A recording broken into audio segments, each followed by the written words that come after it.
Changing Lanes, the official podcast of BMW. Welcome to this episode of Changing Lanes, the official podcast of BMW. My name is Jonathan. And my name is Sarah. And today on the podcast, we're answering frequently asked questions about the main driver assistance systems. Now, I know I've had a few when I first learned about it, and I'm sure you, our podcast listeners, have a question or two about driver assistance systems as well in the back of your mind. Yeah, and I have to confess to our podcast listeners, I don't have a particularly new car. And so my car does not have a lot of these driver assistance systems that nowadays are becoming increasingly standard in a car. And it's pretty remarkable just how much progress has been made, even just in the last 2 or 3 years, as far as the technology that's available to make driving safer, more convenient. And these things that were maybe just theoretical 10 years ago are happening now and are in cars driving on the roads today. So that's pretty exciting.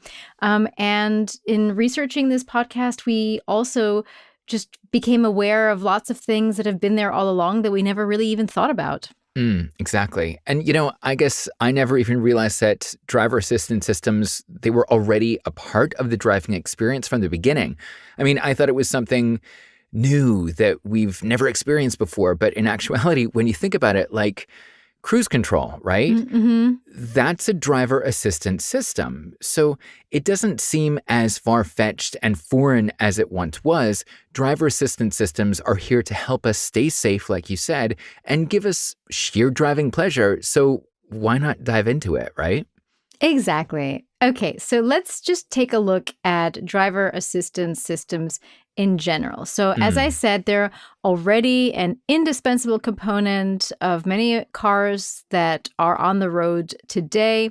And in the near future, we're going to see even more complex systems that are going to leave the task of driving less to the driver and actually more to the vehicle.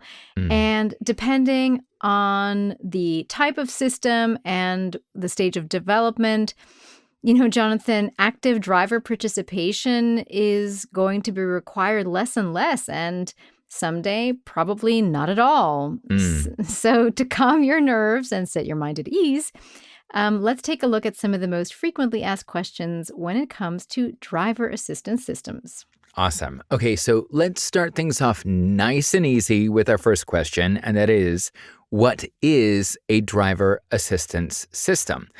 Well, driver assistance systems, they relieve the driver of the task of driving. It offers more comfort and increased safety. And I know this sounds counterintuitive, but in the case of an emergency, a driver assistance system can actually take control of the car to keep you safe. But liability for the task of driving still always remains with the driver. Right. So currently, driver assistance systems act as a kind of practical support. For example, sensors capture information on speed limits or the distance to other vehicles and even lane markings. Also, GPS and navigation system data feeds into the entire processing. And thanks to this data, audio signals or visual displays can then warn against potentially hazardous situations. Exactly. And there are already developed systems which not only warn you, but rather actively support you through vehicle management when needed or desired. So, for instance, some driver assistance systems, they brake or accelerate, just like with cruise control, and they provide active steering impulses like during monotonous or critical driving situations. Now, this helps prevent accidents or can even relieve the driver. And there are other systems that help you when maneuvering or parking and stuff like that. Yeah. So there are so many different kinds of driver assistance systems. Some of them are hill start assist or road sign recognition, steering and lane guidance assist, your favorite, Jonathan, cruise control. There's also distance control, speed limit assist, lane change warning and lane change assist, and even parking assist, as we mentioned. And gosh, those are just a few off the list. Yeah, I know. I know you mentioned it at the top of your list, Sarah, but I think some podcast listeners are intrigued. How does hill start assist even work? Okay, that's a good question. So, we all know this situation. Well, you're driving up a hill, and just before the peak, you need to stop. When starting with a manual gearbox, you press the clutch, right? And you take your foot off the brake to accelerate. And then, Jonathan, what happens at that moment? I roll backwards. Exactly. You roll back.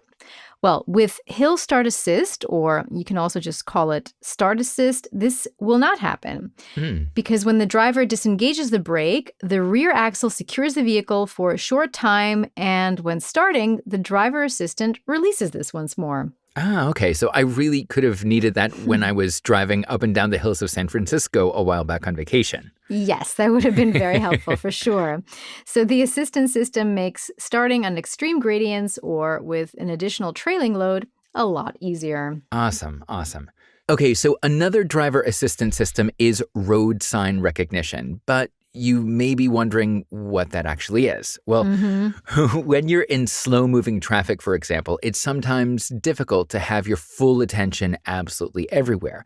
The road layout, oncoming traffic, even speed restrictions, what's happening beside you, and as well as behind you. A driver has to bear all of this stuff in mind. So, road sign recognition relieves you from this stress with the help of a camera system which scans road signs and represents the processed data on your display. And accordingly, the road signs are displayed directly on your screen.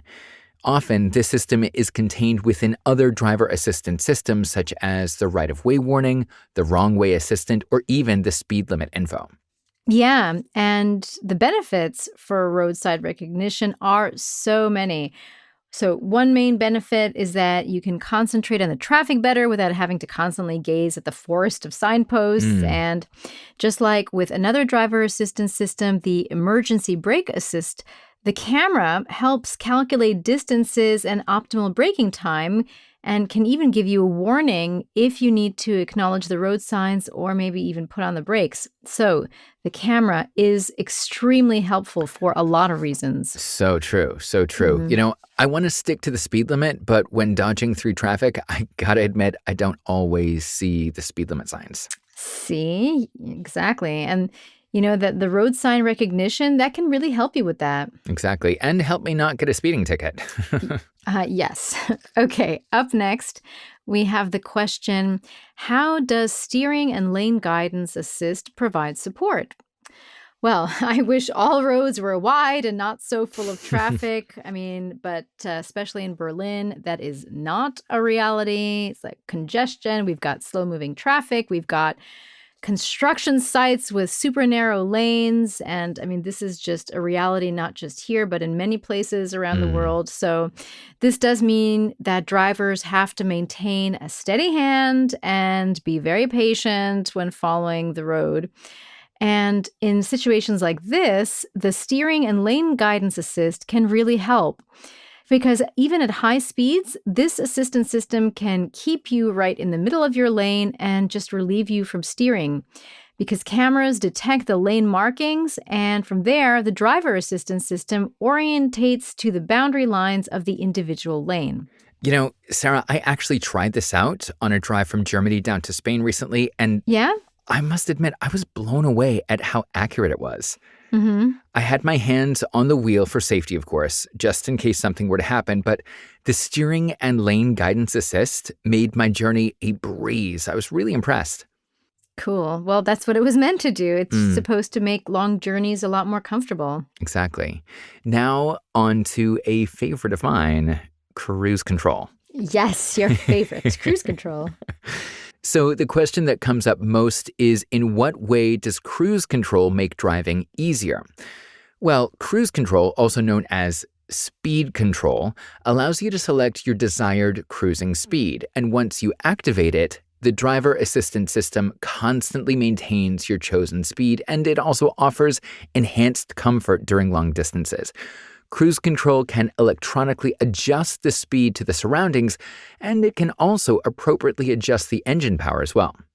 Yeah, one huge benefit of cruise control is that it makes long journeys more relaxing. You know, your right foot isn't cramping from pressing on the pedal the entire time, and you can just focus more on the traffic. Exactly. And, one more thing about cruise control, my favorite, is the combination of cruise control and road sign recognition, which is what we spoke about before. It has also created another driver assistance system called Speed Limit Assist. So, as you can see, cruise control has a variety of ways to help you when you're on the road. Yeah, but what about distance control? That's also tied to cruise control, but it can also help you keep your distance to the car in front of you. Mm. So this distance control is also called adaptive cruise control. And with a preset desired speed, this driver assistance system orientates to the vehicle ahead of it, and it automatically brakes or accelerates depending on the distance from the leading car in front.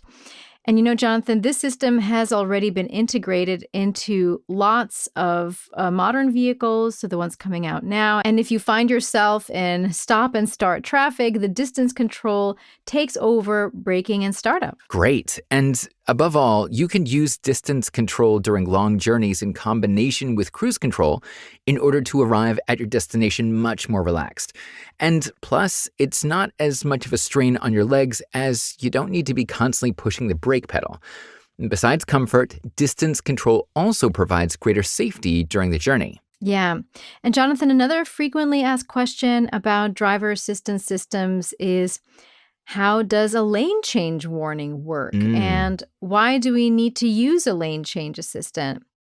Well, the lane change warning can help you to safely execute a lane change, as the name would suggest, but it also supports the view in the rear view mirror and also over the shoulder. Jonathan, I'm always extra careful when changing lanes because you never know if a car will be in your blind spot. So it's really I always feel slightly nervous, especially, on the Autobahn in Germany when things are happening really fast. It's so hard to know if in that second that you want to switch lanes that there's another car in your blind spot. Exactly. And, the lane change assist helps with that. Sensors, they monitor the area besides and behind your car, and they cover that notorious blind spot like you're talking about. And if another car does approach your vehicle in the blind spot or is dangerously close and is overlooked by the driver assistant recognizes this and warns against changing lanes. So this warning is made by using flashing symbols in the side mirror and even with a steering wheel vibration or steering impulses. And a further development is a lane change assist. So this means that you can change lanes automatically once you've set the indicator for a few seconds. And in doing so, the system assesses whether there is another vehicle in the blind spot or dangerously close and only changes the lane as long as the sensors do not detect a hazard. This is really cool. It helps with additional protection for road users. But, it definitely should not be a 100% replacement for the rear and side mirrors or simply glancing over your shoulder. I mean, we still have to do that, This driver's assistance system can maybe help avoid accidents, but at the end of the day, the driver nevertheless must pay full attention when changing lanes. You can say that again, Yeah, most for sure. definitely. Okay, and last but not least of our frequently asked questions on driver assistance systems is, you guessed it, Park Assist. And the question is, what advantages does Parking Assist offer? And here's the answer. Parking assistants support you when maneuvering or parking and will help protect you from parking damage. Very handy in crowded cities when parking spaces are always a little bit too small, right? It's always a tiny bit too small. Now, the range extends from systems with a warning function to systems which display the surroundings or automatically carry out the entire parking process. That would be a dream. Wow. I don't have that, but we at least have the warning that beep, beep, beep if you're getting too close. Exactly. And these systems make use of ultrasound and camera sensor data, and the Park Pilot indicates the distance to surrounding objects, and in this way supports the drive mainly through the use of beep, beep, beep, beep, those beeping sounds. Exactly. Just like that. The beep, beep, beep. We all know it. Yeah. A rear view camera, of course, is even more detailed. Additionally, that displays the area behind the car and adds in suggested lines, which can provide some guidance when parking. And some further developments, some newer things, is when the driver assistance systems can completely take over the parking process. Wow. And independently carry out all the required steering maneuvers as well as braking and acceleration. I mean, that's when we're moving into autonomous driving. Like I said, my car is not that new, so I don't have that. But what a dream that would be. I mean, just getting in and out of the super tight parking spots can just now be taken care of with the touch of a button. Fantastic. Now, parking in that one parking spot that you're not 100% confident about, that's no longer a challenge. And the comfort and advantages of self-parking vehicle are tenfold. Yeah, for sure, for sure. You know, Jonathan, these assistance systems that we talked about, they only offer a small preview of the aim in which many manufacturers are striving towards in the future. I mentioned it already. Autonomous driving, right? Exactly. Yeah. You know, like all of these various driver assistance systems, they're really building the bridge towards the world of autonomous driving. And I'm telling you, Jonathan, it's really not that far away. No, I don't think so either. We even did a deep dive into autonomous driving as a podcast in episode number 2. So feel free to check that one out after listening to this one. Yep. If you like this podcast, you're definitely going to love the one on autonomous driving. Most definitely. And that's a wrap. Thank you so much for listening to this week's episode of Changing Lanes. And as we said, if you enjoyed this episode, make sure you subscribe to our podcast for all the future episodes. And to dive deeper into all things BMW, head on over to bmw.com to learn more. My name is Sarah. And I'm Jonathan. And this has been Changing Lanes. See you next time. Bye-bye.